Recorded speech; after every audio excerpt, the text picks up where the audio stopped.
Hello, my dear friends. Today we will read the memoirs of Rudi Splinter. He served in the 10th Panzer Division, Waffen SS Frundsberg. The story tells about how, after he failed battle for Normandy, as well as France in general, German soldiers in small combat groups broke through to their homeland in Germany. The lack of focus of the German leadership and the surprising slackness of the Allied forces is vividly evident in these memoirs. Remember to like this video and also leave your opinion on this material in the comments. And we begin. In August 1944, we had taken up positions in a small forest, dug trenches for ourselves, and moved our vehicle over the top to improve our shelter. We had barely had time to get settled in when the squad commanders were ordered to report to their company commanders. We were about to go on the attack, backed by a group of self-propelled guns, to take a small village. Some of the men went into the attack on the self-propelled gun armor, while the rest of us went after them. That's when we came under mortar fire. The vehicles stopped, everyone huddled on the ground, and crawled under them, squashing like sardines. When the shelling had ceased, we kept moving along the road that went under a railroad bridge.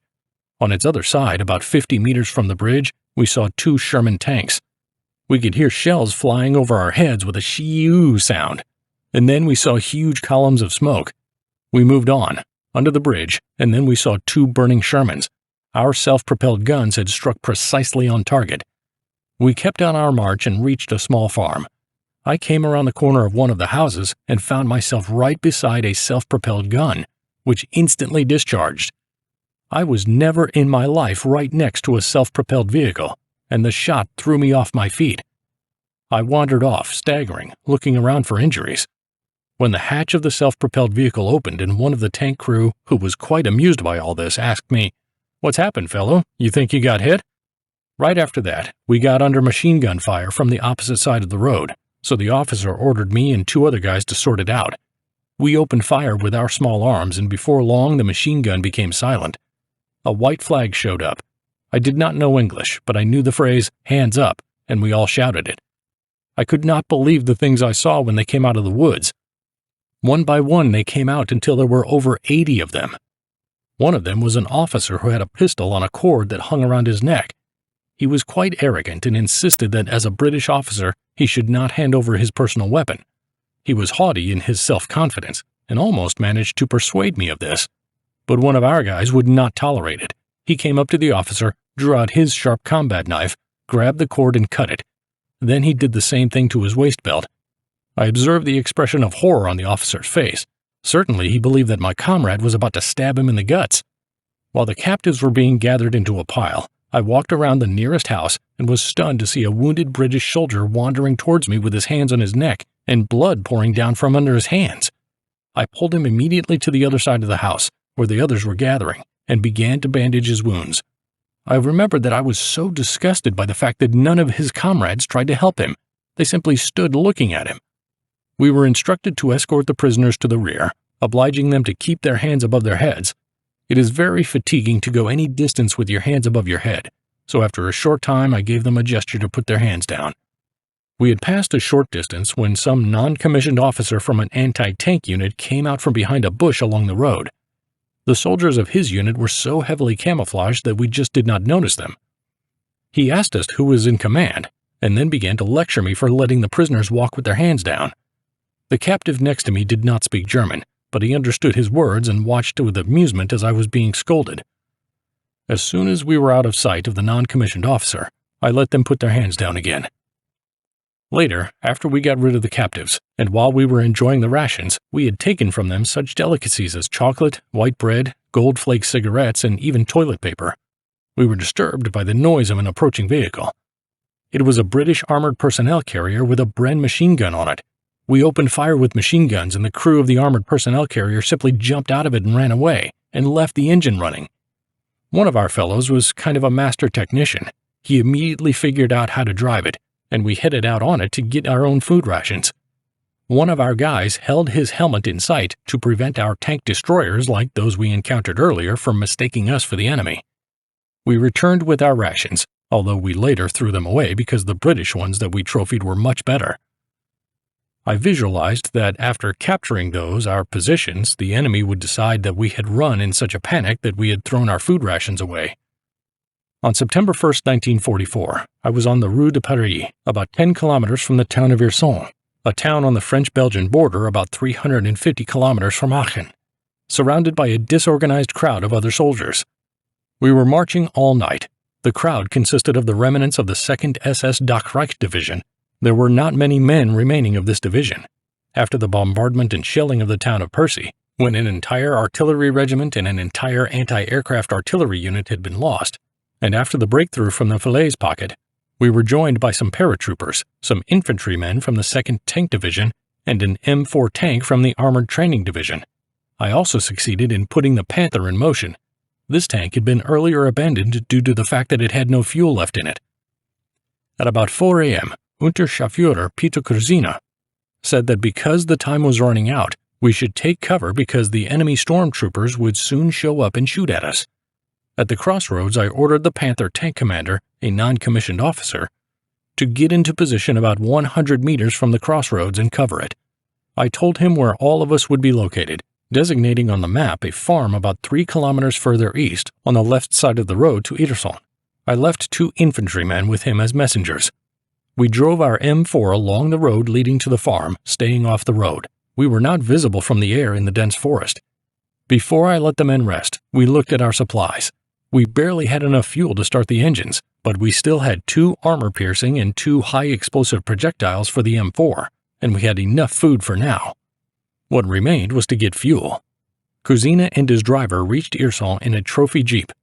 He returned several hours later and reported that there was no more than a liter of fuel in the town and not a single German soldier around. I had ordered the artillery commander and the tank commander to report to me when the sounds of gunfire from the attack planes reached us. Their assault was going on for a couple of minutes, and then we saw a column of smoke climbing over the place where our Panther was. After an hour, an infantryman brought in the driver of the tank. He was charred, his face was black with burns, his hands were bleeding. I bandaged him up and gave him a sip of cognac, and then he fell asleep like the dead. Before falling asleep, he reported that the other crew members were all dead. The stormtroopers had caught them by surprise, launching an attack from the direction of the sun. It was a miracle he had survived with comparatively minor injuries. The commanders gathered, and I sought their opinion as to what we could do. They gave a consensus answer: disable the M4 and guns and move on foot. Unexpectedly, an infantryman showed up, one of those who had been on patrol on the road leading to the farm. His report was that American half-track all-terrain vehicles and jeeps had appeared from behind a bend in the road, heading in our direction. I ordered the men to stay clear of the noise, and together with Kurzina, I went to check if the report was correct. At about 6 p.m., a large column of Americans drove past us on the road, not more than 200 meters away. At this point, we began to hurriedly get ready for withdrawal. We disabled all heavy weapons and evenly distributed small arms and a few grenades among everyone. We stuffed our knapsacks with food rations and water pots. It was all ready to march when darkness fell. We sent the wounded Panther driver out as early as midday, along with the driver who had been ordered to find a dressing station. I heard later that they had reached our men and our driver was helping to evacuate the hospital. When it became dark, we moved away from the farm, heading through the woods or behind hedgerows alongside the main road. After 3 kilometers, we crossed another road that went straight north. A noise, perceptibly hearable from a distance of only a few hundred meters, drew our attention.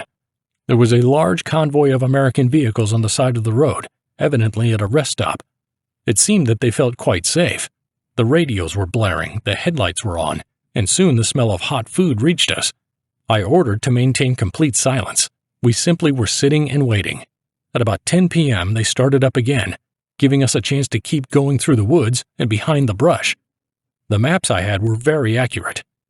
At about 4 a.m., we noticed a house with a light in the windows. We approached cautiously. The sentry was apparently sleeping. With our guns off the safeties, we went to the muffled voices. The men were speaking German. I ordered the guys to lower their guns and I went into the house, in which the candles were lit. Just at that moment, there was a commotion outside. The sentries had spotted my soldiers. One of the men inside the house stood up. It was the Hauptsturmführer. As I was reporting, an Obersturmbannführer entered the room. I realized it must be Otto Wiedinger, the commander of the Der Führer regiment. I made light of the situation and asked what the orders would be. His advice was that I should act at my own discretion. I explained to him that I would like to take my men to Germany by crossing the Meuse River without taking casualties. We continued our march without any interaction with the enemy. At about 11 a.m., we came across a German defensive position. A sentry led us to some chateau where the headquarters of the 116th Tank Division was located. I made the situation clear quickly to a senior staff officer, probably a colonel, who reported the whole situation by telephone to the division commander, who was in the next room. I explained to the colonel that their position was not safe, and that very moment a sentry showed up and reported that an American tank had been spotted in the area. I saluted, quickly gathered my men, which, loyal to me Cousina, had already separated into groups. In 2 minutes, we were marching through the forest again. The division's headquarters vehicles rushed past us, running off to the east. It was midday, and we halted for a rest and a snack, in need of both. By evening, we were on the road again, being in the Epes de Sauvage area where we heard the sound of engines. After reconnaissance, we found an abandoned truck that was full of food rations. It was getting dark. We restocked our supplies and headed further towards the Maas. At night, we did some motorization again. In order to go faster, we requisitioned some bicycles, a cart on which we loaded all our knapsacks, and a horse from a local farm. The whole next day we laid up in the woods, as the map showed more forests further along the trail, and it was not dangerous to advance during the light of day. The Americans and stormtroopers were all over the place, so that meant we had to steer clear of the villages at night as well. By dawn, we reached the Maas. I and 2 other guys, all of us good swimmers, carefully took a look around. The banks were pebbly, while the riverbed itself was about 100 meters wide. The stream was mild, and we found a convenient hollow on the opposite bank, which we thought was a watering place for cattle. Cousina arranged for everyone to cross, and also found a flat-bottomed boat. The better swimmers crossed the river by themselves, while the others used the boat. It became light, so after crossing the river, we immediately sheltered in the forest, where we had a meal and rested. In the daylight hours of the next day, we were going through the woods. From the roadside, we heard the regular noise of moving troops. We moved on foot, leaving our bicycles, cart, and horse on the other side of the Maas. On September 8th, we approached the town of Thue and found an abandoned warehouse. Something of what we could replenish our supplies with was still there. The town of Verviers, which was 30 kilometers from Aachen, we passed around in a wide arc. The next day, we came out of the forest just before the town of Edersee and turned south, passing the town of Francorchamps. It was an experience that remained in my memory. In the town of Edersee, with no enemy troops, although I was told that some enemy reconnaissance patrols had passed through, I had a coffee in the house of a Belgian family while sitting on the terrace.